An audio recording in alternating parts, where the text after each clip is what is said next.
ক্রোমোসোমের chromatin অংশ বাদেও ক্রোমাটিনের সাথে মিল রেখে আরেকটা অংশ আছে, সেটা হচ্ছে ক্রোমাটিড। এইখানেই প্রবলেমটা ক্রিয়েট হয় যে আমরা আসলে ক্রোমোসোমের মূল উপাদানের ক্ষেত্রে অনেক সময় ক্রোমাটিড মার্ক করে আসি। অবশ্যই ক্রোমোসোমের মূল উপাদান ক্রোমাটিন, আর ক্রোমাটিড ডিফারেন্ট জিনিস। ক্রোমাটিড এমন একটা জিনিস যেটা আসলে কিন্তু আমরা দুইটা এরকম দেখো, আমরা এরকম একটা ছবির সাথে কিন্তু সবাই পরিচিত। এই ছবিতে প্রত্যেকটা বাহুই কিন্তু আসলে এক একটা ক্রোমাটিড হিসাবে মেইনলি কাজ করতেছে, যে দুটি অংশে বিভক্ত হয়ে যাওয়া। এটাকে কিন্তু এটা কোন পর্যায়ে দেখা যায়? মেটাফেজ পর্যায়ে, যে পর্যায়টায় আসলে কিন্তু আমরা ক্রোমোসোমকে সবচেয়ে ভালোভাবে নির্দিষ্ট করতে পারি। এরপর দেখো সেন্ট্রোমিয়ার, এই যে মাঝখানের যে জায়গাটা আছে এইটাই মূলত সেন্ট্রোমিয়ার, যেটা অরঞ্জিত অঞ্চল। এটা কখনোই রঞ্জিত হয় না। এটা কিন্তু খুবই একটা ইম্পর্টেন্ট তথ্য যে ক্রোমোসোমের অরঞ্জিত অঞ্চল কোনটা, সেটা হচ্ছে সেন্ট্রোমিয়ার।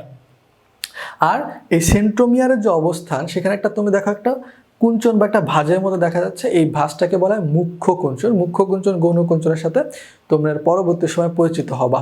এর বাইরে দেখো বাহু নামেও কিন্তু একটা অংশ আছে আমাদের ক্রোমোসোমের। এর নিচে আমরা আরও কিছু অংশের সাথে পরিচিত হব। ক্রোমোসোমের আরও চারটা উপাদান হচ্ছে তোমার কাইনেটোকোর, ক্রোমোমিয়ার, গৌণ কুঞ্চন এবং স্যাট। কাইনেটোকোর মূলত আসলে একটা এমন অঞ্চল বা এমন একটা জায়গা ক্রোমোসোমে যেখানে আসলে মাইক্রোটিবিউল সংযুক্ত হয়। বাট এই তথ্যটার সাথে তোমরা কোষ বিভাজন অধ্যায়ে গেলেও পরিচিত হবা। এরপরে দেখো ক্রোমোমিয়ার। ক্রোমোমিয়ার কিন্তু তোমরা এইটা নিয়ে খুব ডিটেলসে জানা ভালো আমাদের কোষ বিভাজন অধ্যায়ে। বাট এইটুকু জেনে রাখো যে তোমার ক্রোমোমিয়ার কিন্তু আমাদের মাইটোটিক যে কোষ বিভাজন আছে তার প্রোফেজ দশায় দেখা যায়। আমরা কোষ বিভাজন অধ্যায়ে আরও ডিটেলস এটার সাথে পরিচিত হব। তারপরে গৌণ কুঞ্চন। মুখ্য কুঞ্চন কোথায় ছিল? সেন্ট্রোমিয়ার যেখানে ছিল সেখানে একটা গৌণ কুঞ্চন তৈরি হয় এবং মুখ্য কুঞ্চন তৈরি হয়, এবং গৌণ কুঞ্চন মূলত আসলে নিউক্লিওলাস পুনর্গঠন অঞ্চল। এরপরে দেখো আমাদের স্যাটেলাইট আছে, এটার সাথে কিন্তু আমরা পূর্বে পরিচিত। এখন দেখো তুলা, পাট, ছোলা, এরকম এক নিঃশ্বাসে মনে রাখবা তুলা, পাট, ছোলা। এই তিনটা উদ্ভিদে কিন্তু আসলে কিছু কিছু ক্রোমোসোমে তোমার স্যাট দেখা যায় বা স্যাটেলাইট আছে, এবং ছোলার 1 নং ক্রোমোসোমে তোমার স্যাটেলাইট আছে। এটা আমাদের জন্য অবশ্যই মনে রাখার মতো তথ্য। ক্রোমোসোমের আরেকটা খুবই বৈচিত্র্যপূর্ণ অংশ হচ্ছে তোমার টেলোমিয়ার। এটা যে একটা বৈচিত্র্যপূর্ণ অঞ্চলকে বোঝায় এটা না জানলেও চলবে, আমাদের জানা প্রয়োজন এই টেলোমিয়ার কিন্তু মানুষের যে জরারোধ আছে অর্থাৎ বয়স্ক হয়ে যাওয়া, এটা কিন্তু খুবই গুরুত্বপূর্ণ ভূমিকা পালন করে। কেননা এতে টেলোমারেজ নামক এক ধরনের এনজাইম আছে। এখন টেলোমারেজ, টেলোমিয়ার এটা কিন্তু অনেকটাই সমানুপাতিক। পরে দেখো এর বাইরে আরও কিছু উপাদান আছে যেটা হচ্ছে ম্যাট্রিক্স এবং পেলিকল। এই দুইটা অর্থাৎ ম্যাট্রিক্স এবং পেলিকল যে তোমার আসলে ক্রোমোসোমের উপাদান বা ক্রোমোসোমের অংশ, সেটা কিন্তু আমাদের আইডেন্টিফাই করতে পারতে হবে। দেখো এইখানে আসলে আমাদের দুইটা ছক আছে, মেনলি আসলে সেন্ট্রোমিয়ারের সাথে ক্রোমোমিয়ার এবং সেন্ট্রোসোমের পার্থক্য। সেন্ট্রোমিয়ার কিন্তু সেন্ট্রোসোমেরই একটা মূলত অংশ। এইখানে তোমাদের আসলে আনফর্চুনেটলি পুরাটাই দুইটা ছকে খুবই গুরুত্বপূর্ণ তথ্য, এবং ফরচুনেটলি অনেকগুলো তথ্যের সাথে তোমরা পূর্বে পরিচিত হয়ে আসছো। আবার কিছু তথ্য আছে যেটা তোমরা কোষ বিভাজন অধ্যায়ে পরিচিত হবা। এখন এইখানে আসলে কিন্তু তেমন বোঝার কিছু নেই, এই জন্য আসলে আমরা অবশ্যই দুইটা বক্স মনে রাখবা, কিন্তু এখানে বোঝার মতো আমরা কোনো কিছু আলোচনা করব না। সেন্ট্রোমিয়ারের সংখ্যা অনুযায়ী আমাদের যে ক্রোমোসোম আছে, ক্রোমোসোমকে কিন্তু 5টা ভাগে ভাগ করা যায়। আমরা কিন্তু যতগুলা ক্রোমোসোমের ছবি দেখে আসছি ইন্টারমিডিয়েট লেভেলে, সবগুলাই কিন্তু একটা সেন্ট্রোমিয়ার যুক্ত ছিল, অর্থাৎ মোনোসেন্ট্রিক ছিল। ডেফিনেশনগুলো আমাদের প্রয়োজন না, কোথায় দেখা যায় এটা ইম্পর্টেন্ট। এখন দেখো যেহেতু আমরা সব জায়গায় মোনোসেন্ট্রিক দেখে আসছি, অর্থাৎ অধিকাংশ জীবেই কিন্তু মোনোসেন্ট্রিক দেখা যায়। আর ডাইসেন্ট্রিক দেখা যায় গমের কিছু প্রজাতিতে, পলিসেন্ট্রিক দেখা যায় কলার কিছু প্রজাতিতে। এরপরে দেখো একটা আছে ডিফিউজটা আসলে মেনলি তোমার এর কোনো এক্সাম্পল দেওয়া নেই, সো এটা আমার জন্য ইম্পর্টেন্ট না। এবং অ্যাসেন্ট্রিক, দেখো আমাদের কোষ বিভাজনে কিন্তু সেন্ট্রোমিয়ারে খুব গুরুত্বপূর্ণ একটা ভূমিকা থাকে। এখন যদি সেন্ট্রোমিয়ারে না থাকে তাহলে কোষ বিভাজন হবে না। আর আমরা অ্যাসেন্ট্রিক কেনই বা পাবো? আমরা অ্যাসেন্ট্রিক তো কোনো এক্সাম্পল দেখেন, একটু ওয়ার টাইপের। এখন অ্যাসেন্ট্রিক মেনলি যখন একটা ক্রোমোসোম ভেঙে যায়, সেন্ট্রোমিয়ার ছাড়া কিছু অংশকে মেনলি আসলে অ্যাসেন্ট্রিক হয়ে থাকে। এরপরে দেখো ক্রোমোসোমে মানে সেন্ট্রোমিয়ারের অবস্থান অনুযায়ী ক্রোমোসোমকে 4টা ভাগে ভাগ করা যায়: মেটাসেন্ট্রিক, সাবমেটাসেন্ট্রিক, অ্যাক্রোসেন্ট্রিক এবং টেলোসেন্ট্রিক। এটা মূলত 4টা বর্ণের উপর ডিপেন্ড করে, VLJI এই ধারাবাহিকভাবে মেটা, তাহলে ভি, সাবমেটাসেন্ট্রিক তাহলে হচ্ছে এল, এবং অ্যাক্রোসেন্ট্রিক জে এবং টেলোসেন্ট্রিক আই।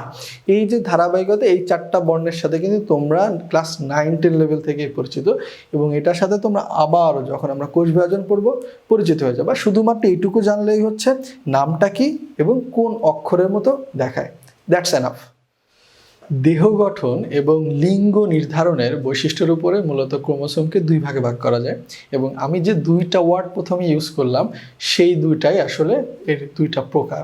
কেমন দেখো, দেহ গঠন অর্থাৎ মানে বডি সেল যেগুলো আছে এগুলাকে কি বলি আমরা, দেখো অটোসোম, এবং লিঙ্গ নির্ধারণ অর্থাৎ সেক্স ক্রোমোজোম, সেটাকে আমরা কি বলি, সেক্স ক্রোমোজোমই বলি। এখানে দেখো সেক্স ক্রোমোজোম মূলত 2 প্রকার হয়, এক্স এবং ওয়াই। ফিমেলে থাকে XX এবং মেলে থাকে X এবং Y, 2টাই থাকে।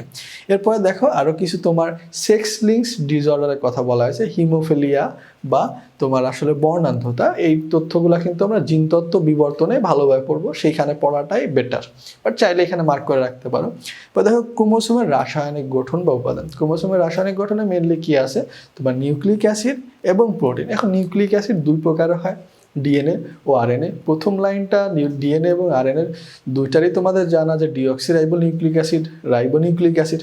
এখন এই যে ডিঅক্সি বা ডিএনএ যেটা আছে, ডিএনএ কিন্তু প্রকৃত ক্রোমোসোমের স্থায়ী উপাদান। প্রকৃত ক্রোমোসোমগুলোতে কিন্তু মেনলি অবশ্যই তোমার ডিএনএ থাকে। এখন এই ডিএনএতে কি কি জিনিস থাকে, 5 কার্বন বিশিষ্ট পেন্টোজ শর্করা এবং অজৈব ফসফেট, এটা মূলত ডিঅক্সিরাইবোজ শর্করা থাকে, এবং আরএনএতে থাকে দেখো এই যে রাইবোজ শর্করা। এইখানে একটা ডিফারেন্স।